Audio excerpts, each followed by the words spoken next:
இன்றைக்கி நம்ம இந்த வீடியோவில் எதை பற்றி பார்க்க போகிறோம்னா, நம்ம இயக்குனர் மகிழ் திருமேனி அதாங்க இப்போ வந்து விடாமுயற்சி வந்து 1½ வருஷமா எடுத்துக்கிட்டு இருக்காங்கல்ல. ஸோ அந்த படத்தோட இயக்குனரை பற்றி தான் வந்து முழுசாக பார்க்க போகிறோம்.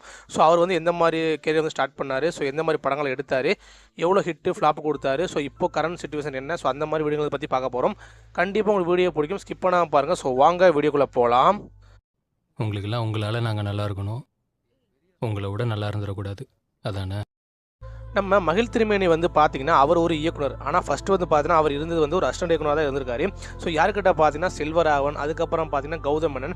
ஸோ இவங்க 2 பேர்ட்டையும் வந்து அசிஸ்டண்டாக இருந்து அதுக்கப்புறம் வந்து தன்னால் வந்து ஒரு படம் பண்ண முடியும் அப்படின்னு நினச்சி பண்ண படம் தான் நிறைய படம் பண்ணியிருக்காரு.